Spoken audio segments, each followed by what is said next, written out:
right! We have a new Alterna log.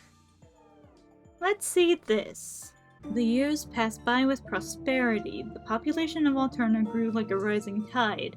Scientists, now the elders of their kind, believed they had done all they could to advance the civilization of Alterna. They began selecting new leaders to succeed them, entrusting to them the world they helped build. Humanity's new leaders inherited both the brilliance of their predecessors and their unquenchable thirst for innovation. This new generation, born and raised in deep Alterna, would prove to be every bit the match of those they were to succeed. They soon grow restless outside of the liquid crystal sky, believing they deserved to behold the reality that existed outside the cavern. The elders who knew what awaited outside the safe haven of Alterna issued stern warnings to the Brushian scientists. Nevertheless, the young scientists pressed on with their plan. They constructed the construction of a massive rocket ship to escape Alterna. Sadly, as the boosters were ignited for the first time during a launch test, tragedy struck. The energy from the rocket boosters overloaded the cavern's liquid crystals. A violent and terrible chain reaction ensued. Without warning, the stone walls of the cavern began to shatter, raining debris down upon humanity. Alterna, the last civilization of once prosperous humanity, was no more, and those few who escaped the carnage would soon follow it into death. Ooh. But what's the chance that one of them's still alive? What's the chance that, like, a, successor, what do you call it? What if Mr. Grizz is actually a human that's sort of like many generations down the line of like a couple surviving humans or something, like against all odds? Or what if Mr. Grizz is one of the original humans that found the immortality serum that was used on like Judd, and so that's them, and he's trying to rebuild his society or something. I don't know. This is getting to be very intense. So it looks like we're gonna have to fight Mr. Grizz at some point. Epic. Wonder how it's going to affect, Salmon Run and everything, because, kind of our boss. I don't think that's gonna go over very well. Would he even recognize us? This pipe is ridiculously long. And whoa! Close-up view of the fuzziest rocket in history to your right. Oh yeah. I don't know if I can ever wrap myself in a fuzzy blanket ever again after seeing this. This one's kind of a long ride, huh? Eco Forest Tree Hills. Ooh. Huh, you've made it pretty far, huh? Looks like you can get to another site from there. Aha, there's even a pipe on the other side. Still no sign of Gramps, though. Well, let's see what we can find here. Good luck.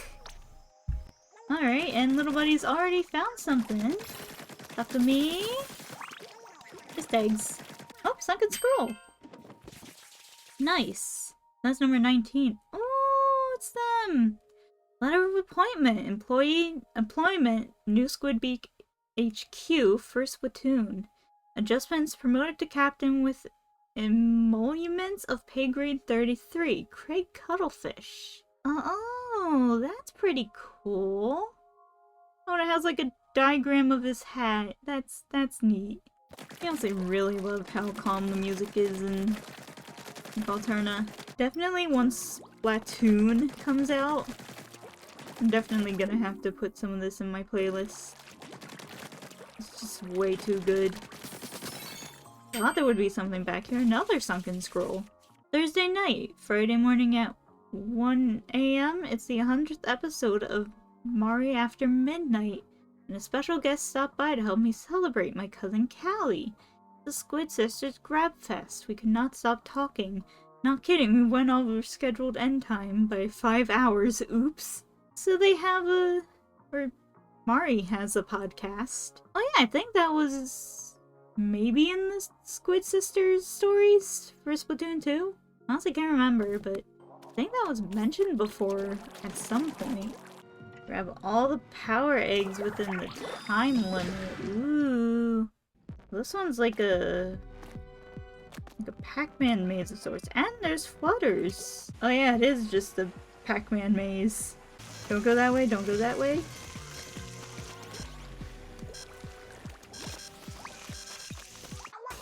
Nice. Didn't expect to be playing Pac-Man. But here we are. Low vis? Oh, visibility. Okay, cut through the fog. There's dang fog? Oh yeah, speaking of fog, I actually saw like 2 different like new salmon run events. There's one called like Mud Mouse, where there's a bunch of these guys that spawn and you have to throw like bombs in their mouths. And then there's also like a tornado or twister or something, and like a giant chest of eggs spawn at the very back of low tide, and you actually have to carry them all the way to like normal tide basket. It's really cool. My team actually handled that pretty well, because there were 2 of us throwing eggs farther in, a couple others farther down that were, you know, throwing it closer to the basket, so it was really just like conga line of I throw it over here, person then throws it over here, and that one's actually pretty clever. A lot of teamwork involved. I wonder if there are any like more new ones. Oh, you know what would have been good for this one? The sensor. While you're submerged in ink, you can use a sensor. You have to like get that one via like upgrades. What in the world were you looking at? It feels so weird going out of low visibility range to high visibility. Yeah, going back to Mr. Grizz for a second, I find it really weird how they're giving in so much story now. Not in like Splatoon 2 or anything. Oh, Mr. Coco! As they grow, crustaceans such as the coconut crab frequently shed their shells to allow for further growth. Because strong sunlight encourages the shedding behavior, this may explain why Splatlands crustaceans often grow to be far larger than their counterparts in other regions. I guess because there's a lot of sunlight in Splatlands? Alright. Mr. Coco's actually just built no reason other than he just has a lot of sunlight. How does your small fry even find these things? They just like smell them? They have some sort of like special sight? Like what's up? Now there's sunken scroll! Particle! Yo, Barry C here, Atlantis' hottest only owner, huh? I got split for a bit to stock up on stock, but it's all good. Harmony Yup from Chirpy Chips is filling in, and she knows the shop way, way better than me. The business, that's gonna keep right on booming. Alright, so the owner is an Instagram star, apparently. Understood. Anyone ever notice how I just say understood a lot? I don't want to be like my catchphrase or something for streaming or whatever. Oh, that one was easy. Roll number 18. Brian out here in Scorch Gorge in more ways than one. Hashtag sweaty shell, hashtag biking trip, and this is Krusty Sean. Barriers. The Octo Discos. So cool that they're giving us new enemies to, you know, work with. Nice. Oh!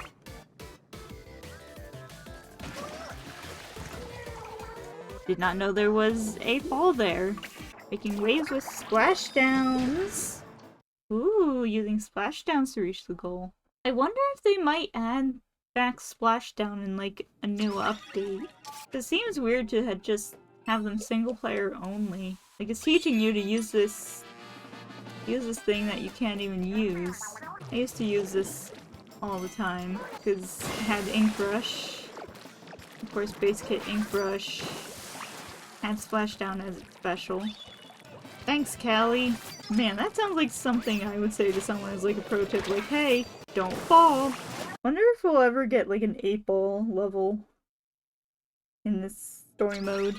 With that, I believe we have another Alternalog to read. Now that all of that's done, number 5.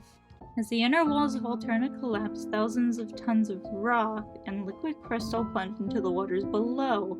As these crystals washed to and fro among the flotsam and jetsam of humanity's former colony, they broke into microscopic fragments because they had repeatedly absorbed and reflected humanity's wishes over so many years.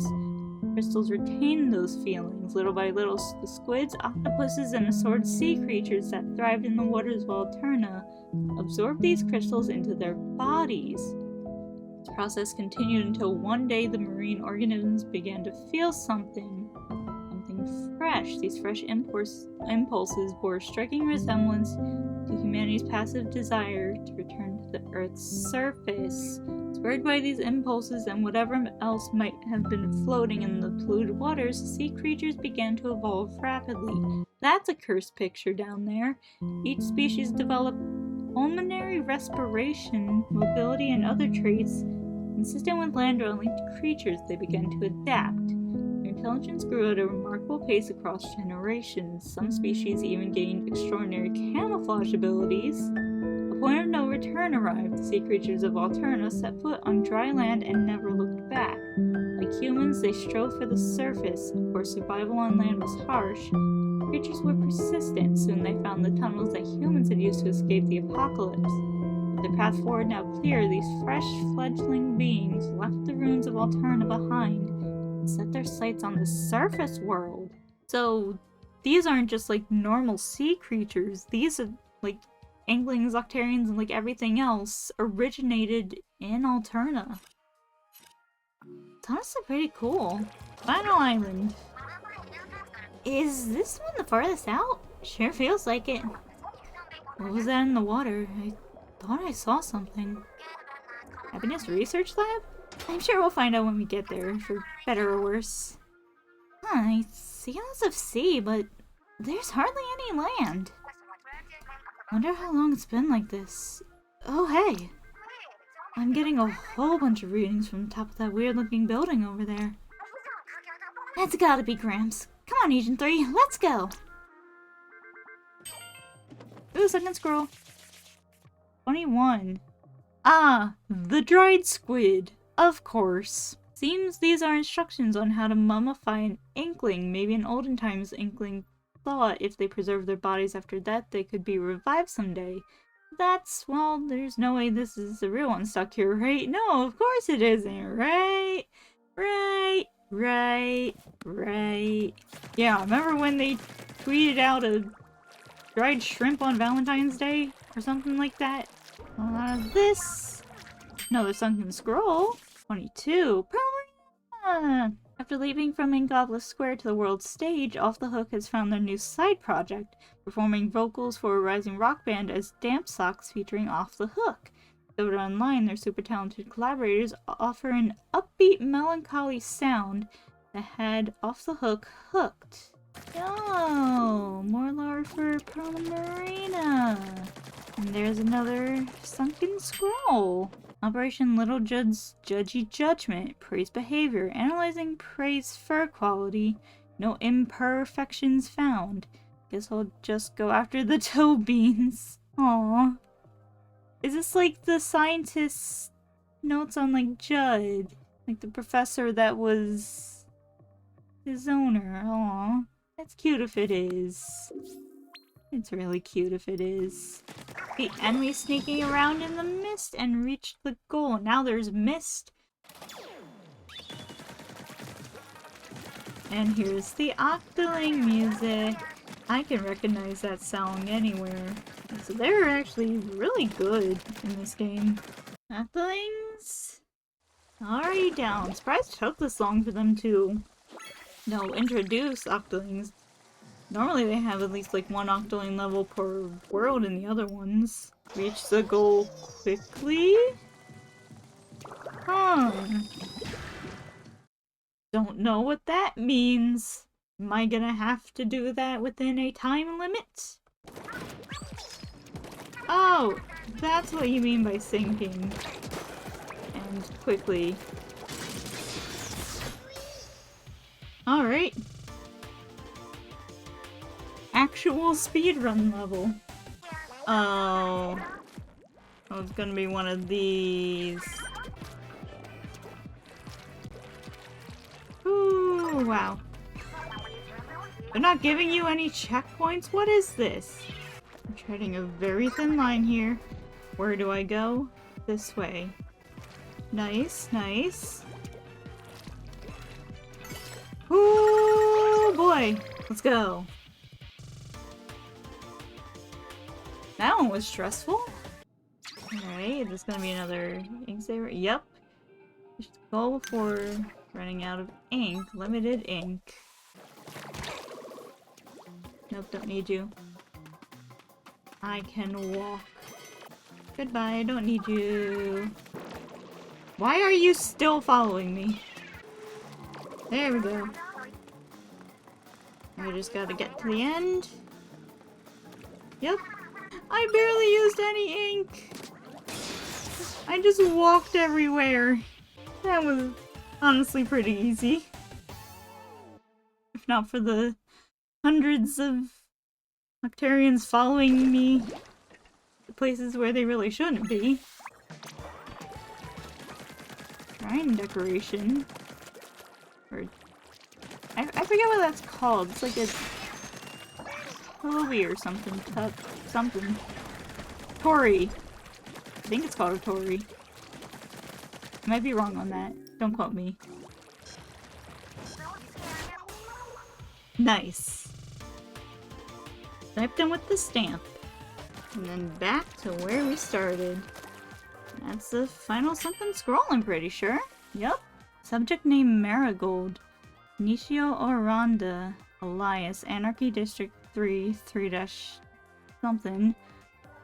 Poison Rose.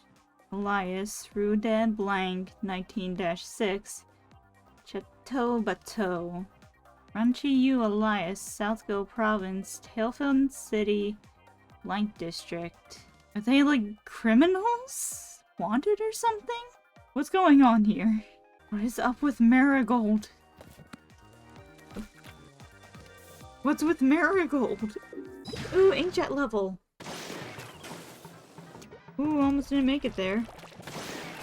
Nope. Definitely didn't make it there.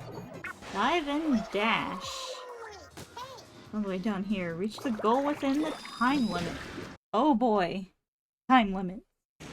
Oh, and this is one of the levels from the trailer. Let's see. The obscurest... Chiaroscurist? What the heck is a chiaroscurist? Dang. That's a new word. Alright, let's get things going. The captain is picking up a strong signal. It might be ex-Captain Cuttlefish. Oh, there he is. There's our guy. Hello, big man! Oh, they're right there! Hello. This treasure isn't yours. You can't have it. I wouldn't fight you if I didn't have to, but... This is for Splitsville! Oh, he's green now. What is this, Super Mario Sunshine? Check out my sweet moves! This is literally Super Mario Sunshine! This is literally Super Mario Sunshine! Nice! Alright. You're pretty good. But I won't lose! I've been training too hard to lose! Alright. Watch me slink through this ink! Oh wait, it literally tells you which one is him. So the sensor kinda breaks this fight. A little bit. You've got moves, it's true. But I've got, more moves! No more kid gloves, it's big man time! Yeah, so that I can kind of see exactly where you are. Let's go! Easy peasy. And Mount Shiver was the hardest. Ooh. Oh, that was a flop. I really tried to.